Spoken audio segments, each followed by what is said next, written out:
Can you tell us how all this played out in the Hungarian countryside? What drew people there to seek authoritarian figures? That's how it began, the state kind of withdrawing its tentacles from rural areas. And then I actually witnessed firsthand the paramilitary marches. This loss of authority is exactly what the right wing promised to redress. And in the end, that is pretty much what Fidesz ended up doing. You're listening to This Authoritarian Life, a podcast in which we explore everyday human stories to make sense of authoritarian politics. My name is Kristóf Szombati. And I'm Erdem Evren.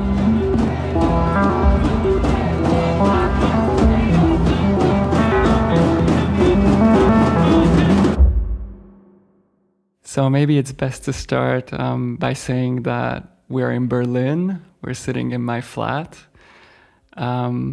And that Berlin functions as a kind of place of refuge for people like us.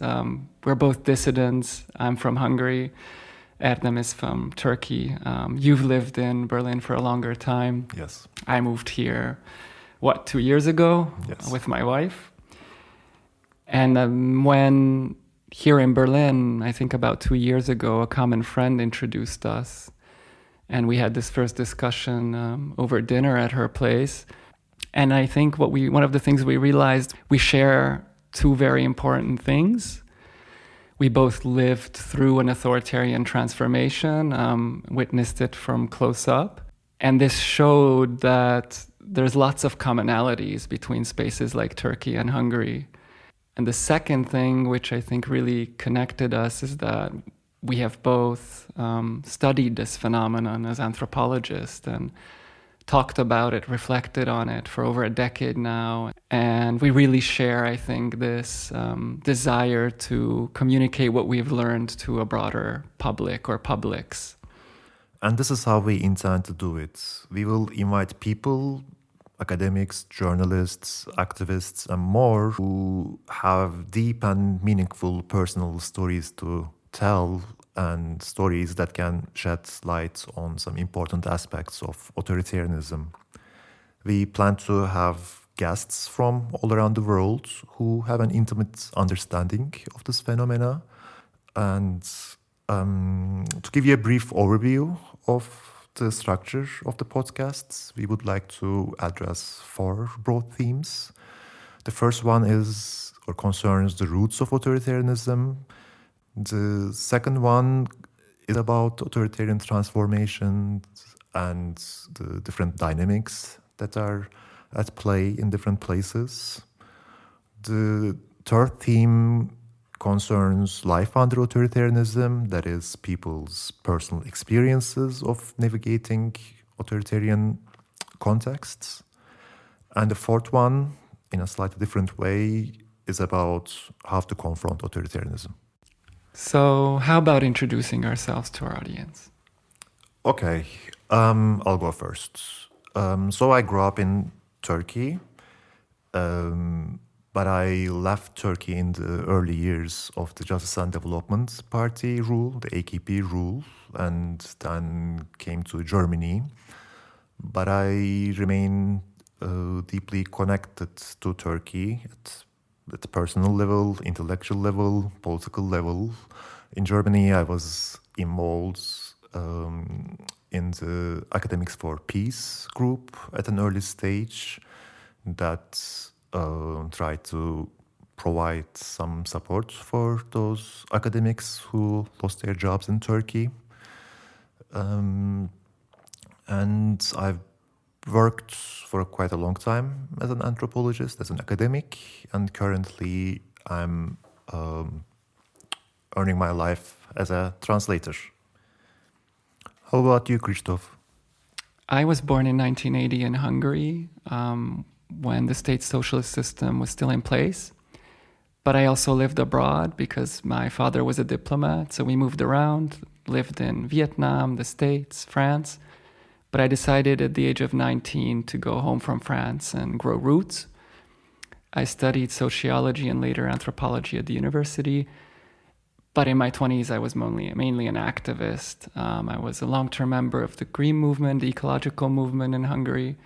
And that led us to create a political party called Politics Can Be Different in 2007. I was one of the party's leaders at the beginning. And I also worked with Roma communities in Hungary who are socially stigmatized, helped them build a cooperative and did many other things. And I left Hungary in 2022 after the fourth consecutive victory of the Fidesz party, which has been in power since 2010 and which is led by Mr. Viktor Orbán. Incidentally, we'll start with Hungary today and we'll take a closer look at the roots of authoritarianism in rural areas. So, should we just jump into it? Yes, let's do that.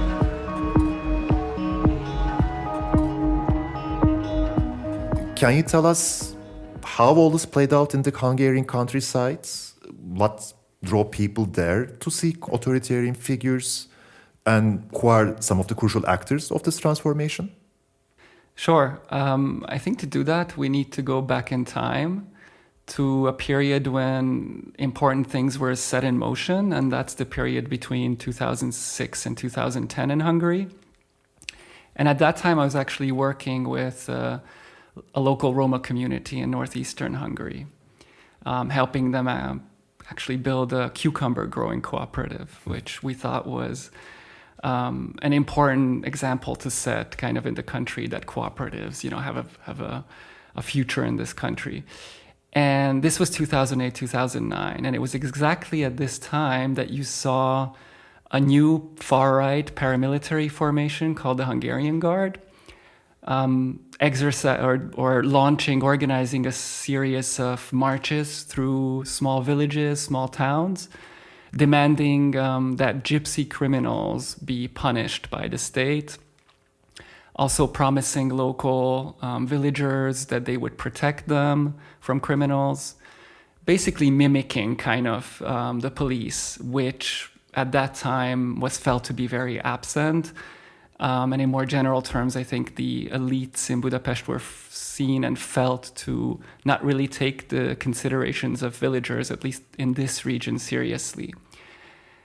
And so this really was what got me into trying to understand the rise of the far right in Hungary, because it was actually happening around us.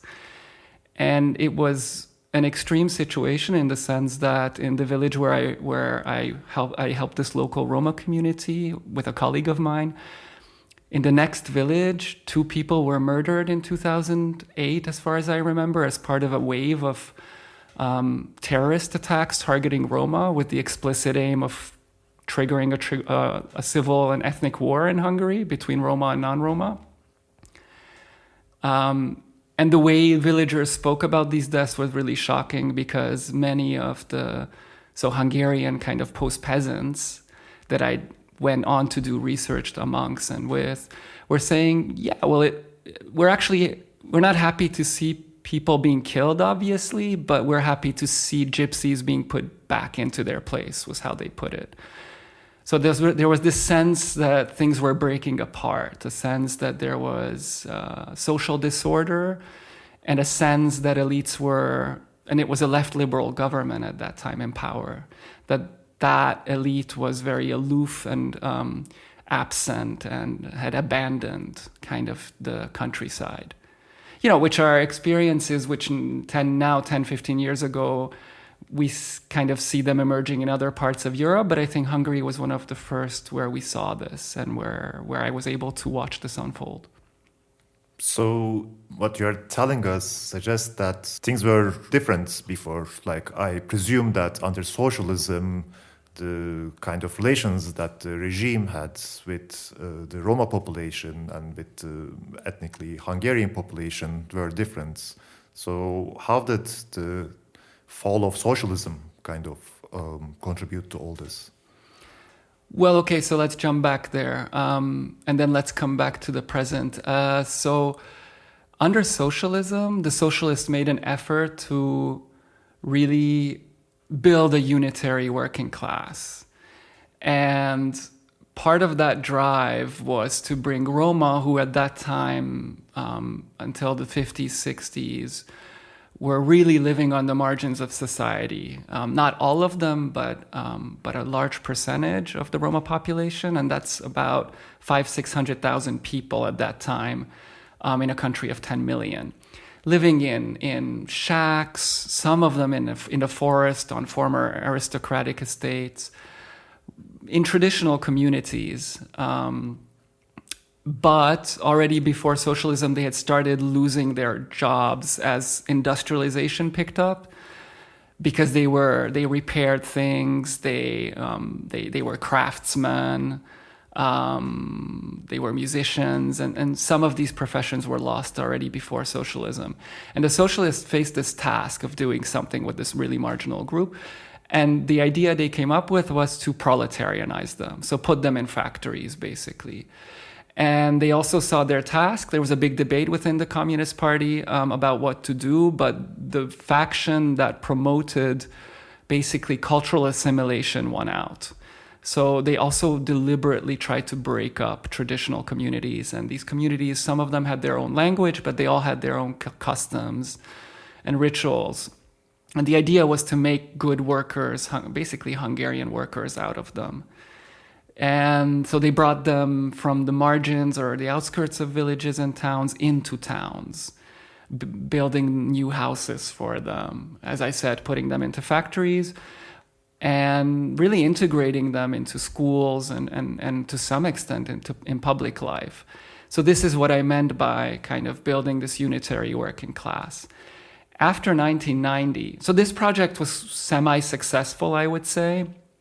There was still prejudices against Roma, especially amongst village populations who felt, morally superior. Also, they had the cultural leading role, showing Roma what the right life is. Mm-hmm. But after 1990, we really saw a disintegration. So like a process of integration reversed. And what triggered that was the fact that the first jobs to go when socialism was slowly transformed into capitalism was heavy industry and also large agricultural state enterprises. And Roma were overrepresented among the unskilled workers, basically working in heavy industry and agriculture, and they just lost their jobs. And the post-socialist states tried to prevent a total fall into poverty. So in the beginning, there were some social subsidies to prevent a full marginalization. But in the 90s, still, this process unfolded of Roma basically becoming, resegregated, physically, again, moving to the outskirts of villages. You saw deep impoverishment. Well, I also saw, social ills associated with poverty growing. Drug use was pretty heavy in some of the areas I did work in. And how did post-socialism affect the lives of ethnically Hungarian peasants then in the countryside? So the peasants were better off than the Roma were, to simplify it. In the beginning, there was a process of reprivatizing land, and some families in villages got substantial amounts of land back, and they started working it for themselves again. Not everyone won out in this process because the cooperatives were destroyed. So the more unskilled, less skilled workers, those who didn't get substantial amount of land back, weren't so well off, and they had to kind of find new jobs in the service sector or away from their birthplaces. But there was a fraction of the population that emerged kind of as a winner, and these were local mid-sized agricultural entrepreneurs who managed to kind of bring, agricultural enterprises put them on their feet and then basically access local markets. But the big problem, if I may jump ahead, was with the EU accession, because the country wasn't prepared for that. And so it was this group that I call post-peasants who really felt the brunt of Europeanization, in the sense that suddenly in 2004, the Hungarian market was flooded by, cheaper consumer goods, agricultural goods. In the region I worked, this was a winemaking region. You suddenly found, local wine producers competing with, Spanish and Italian winemakers who were heavily subsidized by the EU. So there was a process of status loss, also of economic uncertainty. And it's in this process that this gypsy problem kind of emerged as a key feature of public life. Why? Because these post-peasants felt that the liberal elites had not only kind of not prepared them for this EU accession, but were also supporting Roma, whom they felt unworthy of support. And what we have to say there is that in this period of 2005-06, so the left liberal government actually put in place a social democratic welfare reform precisely to help these really impoverished Roma communities get back on their feet. But the villagers felt that this was unjust because they were helping people who were not working, who they considered work shy, and that they would be the ones, really worthy of state support, and they were not getting that support. At the same time, you saw schools being desegregated by the liberal education ministry. So there was an emancipation reform also in this time. And that was also felt in these rural areas to be very problematic in the sense that they had not been consulted on this. It was a central reform drive. Things we hear now from, France comes to my mind, where you see the president implementing these neoliberal reforms, and we could mention other places. So in Hungary, the same thing happened, and it caused lots of grievances. So what seems to have happened then is this toxic combination of dumping the social costs of this transformation on the one hand, and some kind of pro-minority, pro-Roma reforms, if I understand it correctly. Exactly. And the problem wasn't with emancipation as such. It was that emancipation was carried out in this broader context or broader framework of neoliberal reform. So if you think about this process from the perspective of post-peasants, whom I did research amongst, I also did research amongst the Roma, but I was mostly interested in understanding why post-peasants were shifting to the right. It's this perspective of, things are not going well economically for us. The elite seems not to care about our problems. And not only that, but they really recognize, the people, the group below us, this underclass, who really caused trouble for us. And I can say a bit about what that trouble was. But the important thing is that this sense of abandonment and of resentment is formed in this triangle of a population that used to see itself as the rightful owner of the state and the good citizens, seeing an alliance being built by liberal elites who don't care about their predicament, their situation, and helping these racialized sub-proletariat or like surplus population, and not helping them. That's a toxic mix. And I suppose this is precisely what Fidesz tapped into in the course of the 2000s and 2010s. Right, but before Fidesz did, there was another far-right party that emerged. I mentioned this paramilitary marches. Mm-hmm. And this paramilitary group, it was called the Hungarian Guard, was very closely linked to the Jobbik party. So there was in Hungary after 1990 already a far-right, an anti-Semitic far-right party that put the Jewish question first. Mm-hmm. But they were not very successful. So they got sometimes into parliament, but they weren't really able to influence the political agenda. They kept up this anti-Semitic discourse, so it did have an impact, but they didn't reach broad popular audiences. This new Jobbik party did because it saw in the so-called gypsy problem, the social problem, we could say, or an opportunity to mobilize these resentments and turn them against this elite. And also to parade as the defenders of the good citizens and to call for a new type of social order to be built.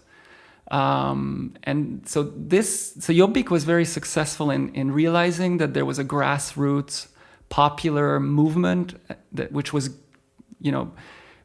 basically in birth, in a period of being born. And they connected with that grassroots, somewhat racist, anti-liberal movement. And Fidesz only later came to really tap into that and promote a more moderate version of what Jobbik was proposing. What was that exactly? What did it consist of? So Jobbik really wanted to punish the gypsies, as they said, like clamp down on gypsy criminality. That was their promise, which meant taking social subsidies away from poorer Roma. It also meant resegregating Roma physically, so territorially, also in schools again, so institutionalizing segregation. It meant strengthening local figures of authority, local mayors, because this welfare reform I mentioned briefly, it took mayors' power away of deciding about who gets access to social subsidies. So the left liberal government, led by the socialists with a minority liberal coalition partner, took lots of powers away from local mayors. This power to decide basically who gets what. And that was very important because this loss of authority is exactly what the right wing promised to redress. And it promised to bring back figures of authority. And in the end, that is pretty much what Fidesz ended up doing. And if I understand it correctly, work or moralities that developed around work is a crucial part of what Fidesz also did. Very much so.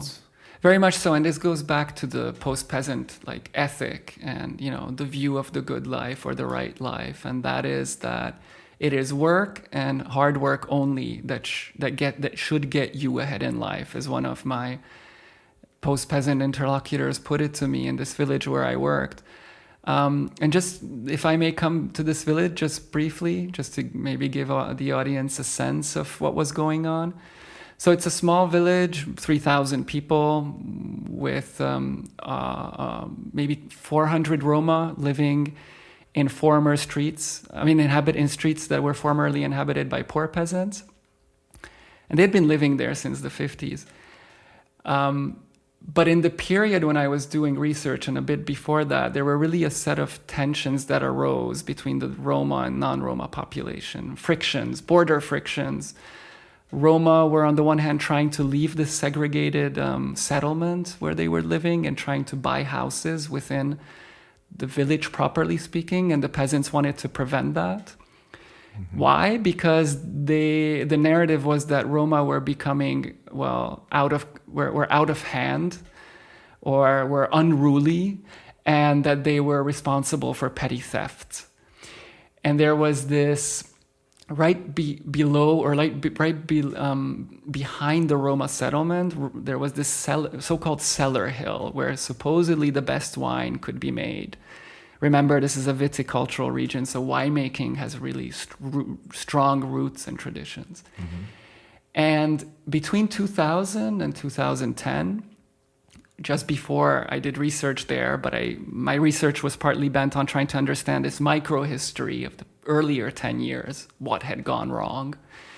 So as I dug into local history, I found that this cellar hill was actually being abandoned. So cellars and vineyards and orchards were being abandoned bit by bit.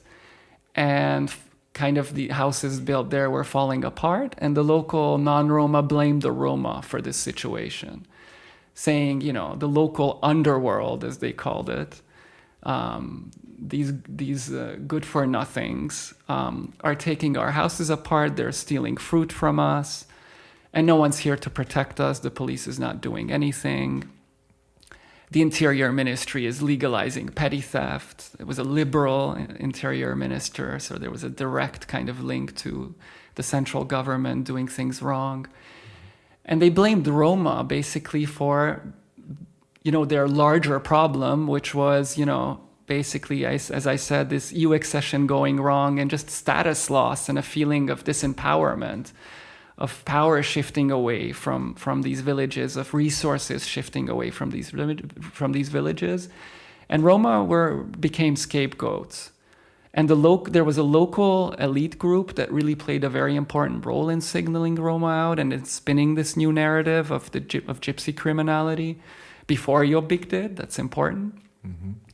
And these were people who wanted to transform the village into a tourism destination, because besides winemaking, it also had a very old and beautiful Catholic church.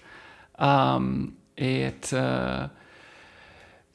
still had these peasant traditions that were intact. People were still wearing the costume for important festivals and other occasions. And this elite group saw that, or believed that Roma had no place, impoverished Roma had no place in their vision of the village. And so they deliberately thought that by targeting the Roma, they could push them out, or they could at least keep them, on their little settlement, not coming out from there too much, just staying put, staying calm, staying quiet. That was the target of this new discourse. And then Jobbik, so this was going on not only in this village, but in many other places, and Jobbik was the first to feel this and to pick it up. And then Fidesz went kind of in a slightly different direction by not saying we will come and punish the gypsies, but we will bring, we will bring a workfare program in which those who want social support will have to work. So that's what workfare was about when Fidesz came to power. It was actually started by the socialists when they already saw that they were about to lose the election. They brought this new reform in. But it was a program in which the poor had to perform community work if they wanted to get access to subsidies. And again, what we see is that Fidesz brought this program under the umbrella of local mayors. Mm-hmm. So it was again local mayors who got to decide who can be part of this program. Again, reversing the cycle of history from, taking powers away from mayors to granting mayors power again, to reorder these local social relations in a way in which these local surplus people are more controlled, so to speak. Mm-hmm. And how does the situation look like now? Like, is the gypsy question, the Roma problem, does it still play a big role? Well, today not so much, because this Fidesz's effort to build a work-based society, as it calls, in which those who work are the ones who are primarily rewarded, and those who don't work are not rewarded. Mm-hmm. This was very successful, I would say. Or that's what my research in this place, but in also other places showed, and other researchers have come to the same conclusion, that this really tempered this anti-poor sentiment. Mm-hmm. Because people saw, their poor neighbors being forced back into work, and they also saw that they were actually doing something productive for the community. So the way this workfare program looked was, in this village, is a local garden was built with the participation of local Roma.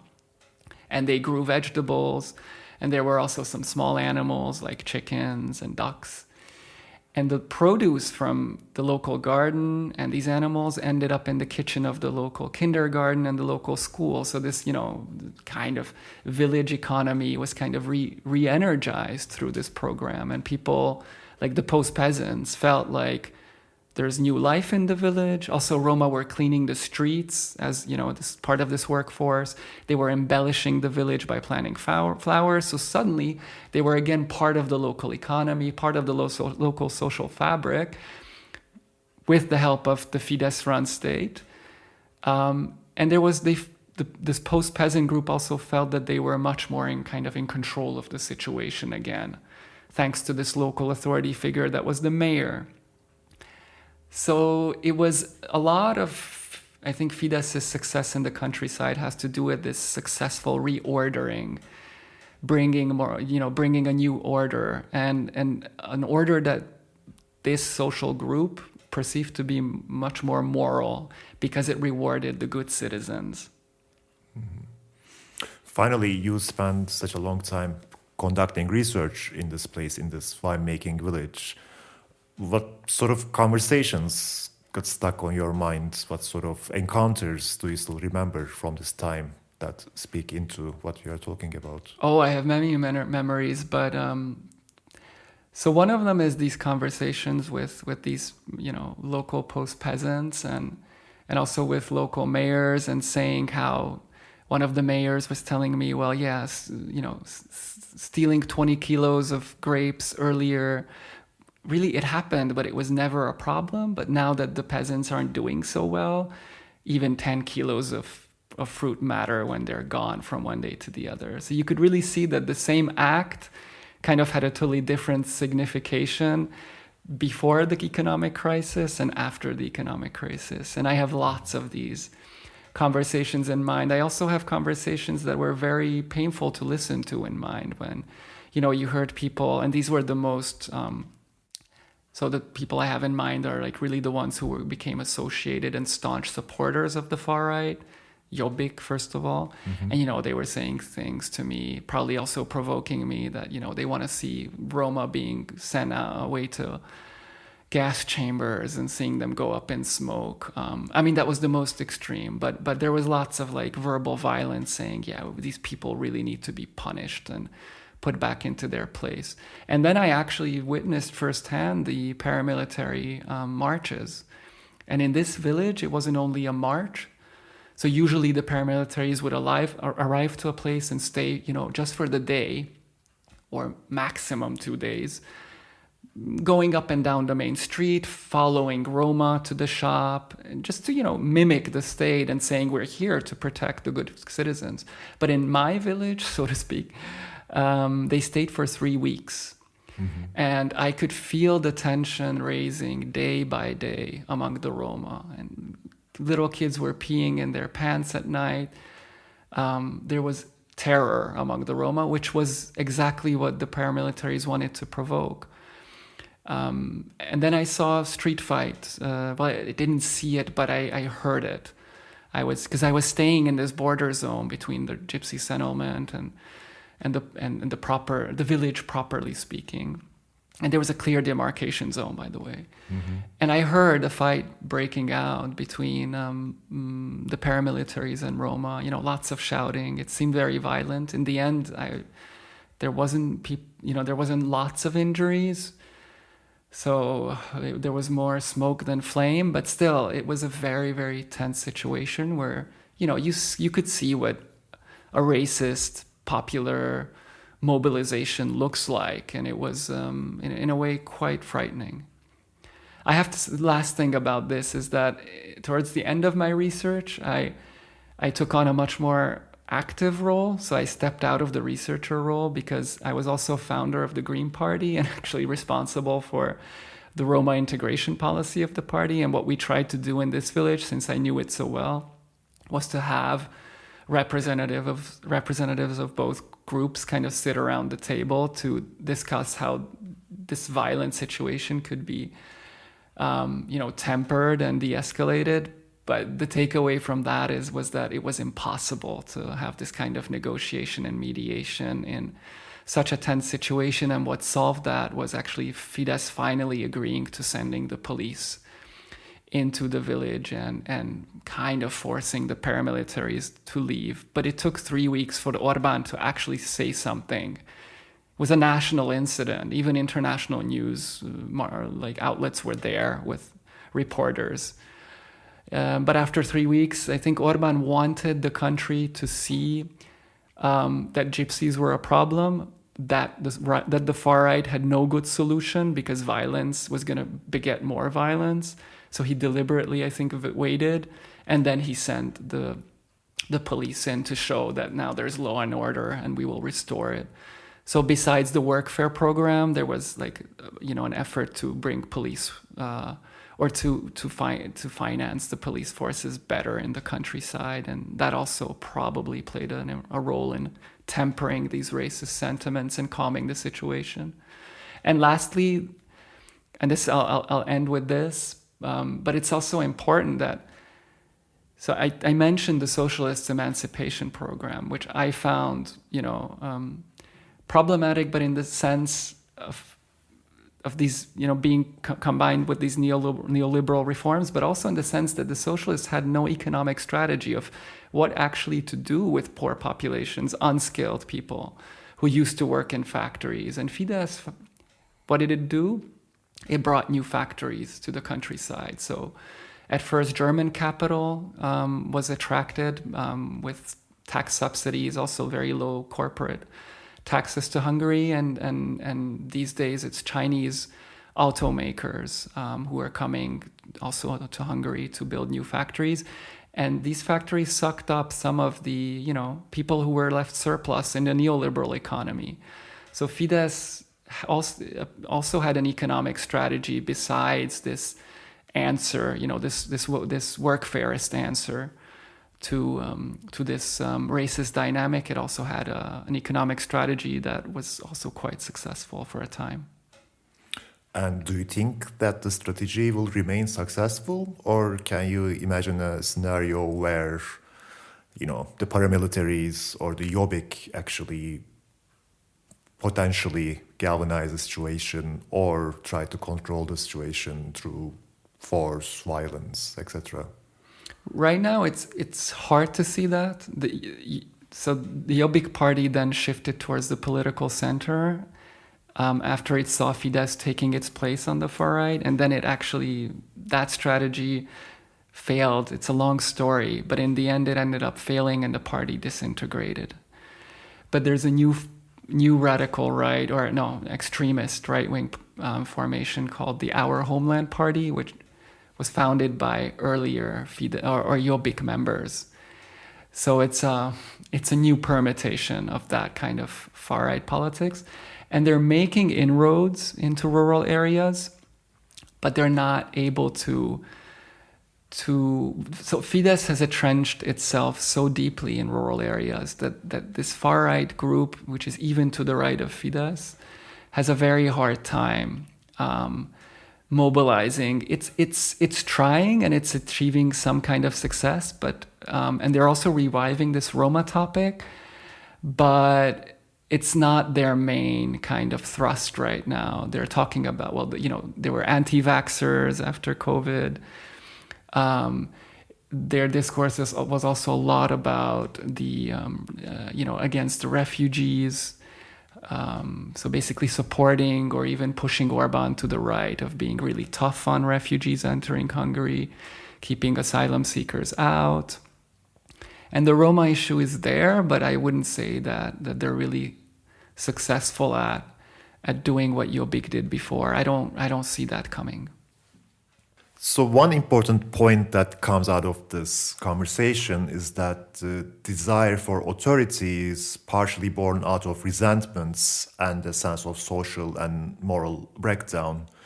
Authoritarian politicians like Orban precisely speak to these resentments not only by acknowledging them and giving them an outlet, but also by providing certain solutions and fixes. And what we saw in the Hungarian example was that the right strengthened local figures of authority and this proved popular with rural constituencies who still remember this 10 years after the fact.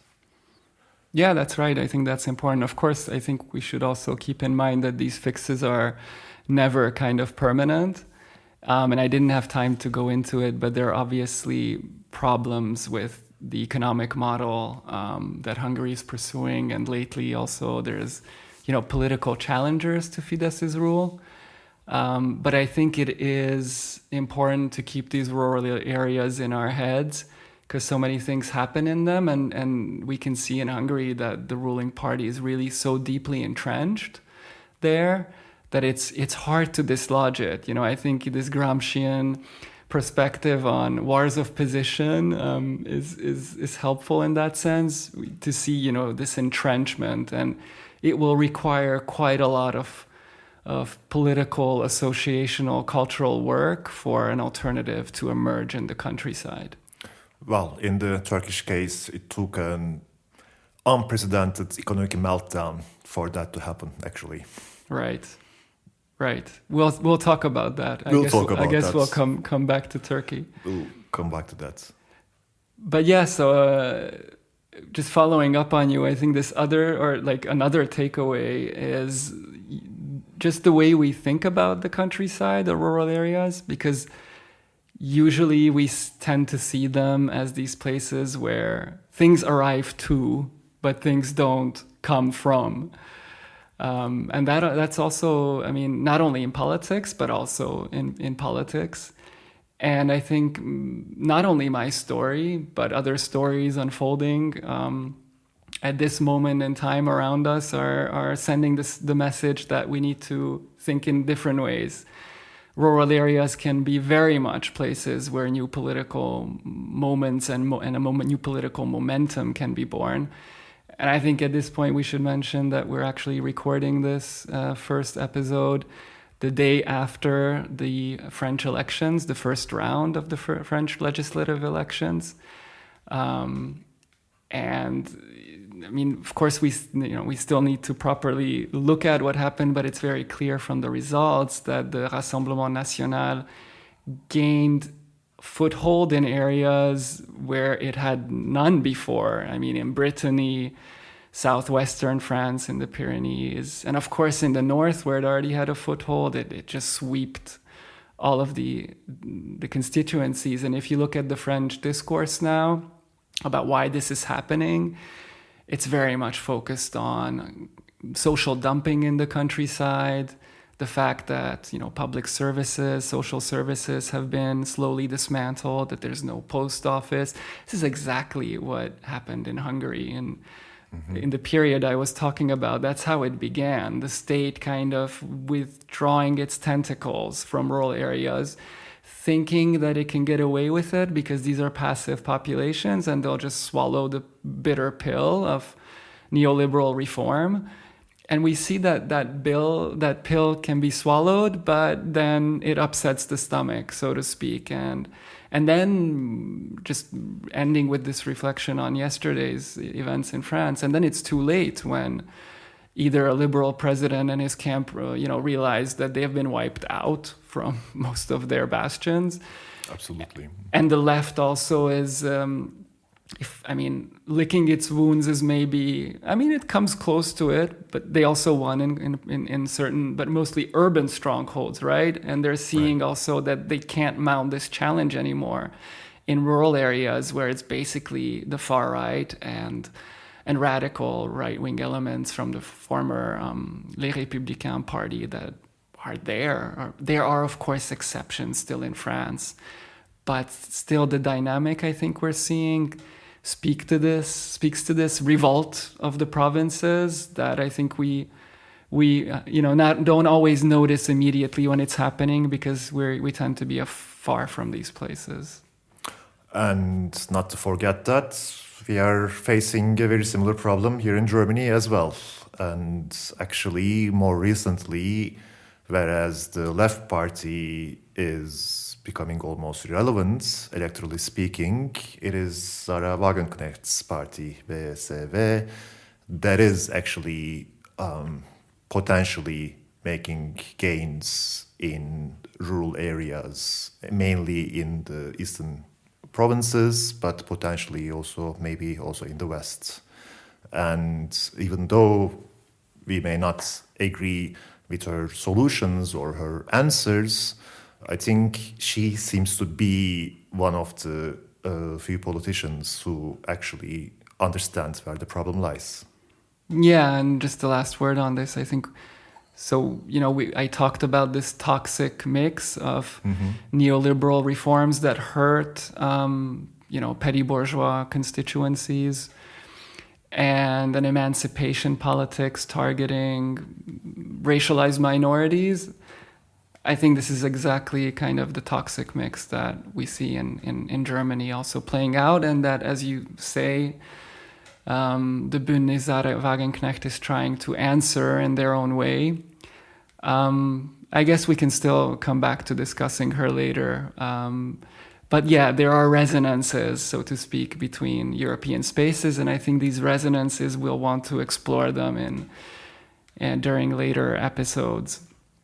And I think next time we'll also continue to look at rural areas, because we find that they are underrepresented, under-researched, they're not talked about enough. But we can promise our listeners that we'll move away from Hungary and towards more contemporary spaces and look at another case, perhaps with someone else. So that's it from us for today. Thanks for listening. Goodbye. This episode was sponsored by the Rosa Luxemburg Stiftung and was produced in cooperation with the IRGAC Research Group on Authoritarianism and Counter Strategies. We would also like to thank podcaster Martin Fischer, who gave us really invaluable advice. Martin has a highly popular German language podcast called Staatsbürgerkunde, which deals with the history of the German Democratic Republic. We would really encourage you to have a listen. And finally, we would like to name the people who helped us actually make this episode. And they are Vera Jonas and Shai Levi, who are responsible for sound engineering and mastering, Polina Georgescu, who designed the logo, and Anna Szilágyi, who is our in-house comms expert, whose role is to help us move away from our academic tongue.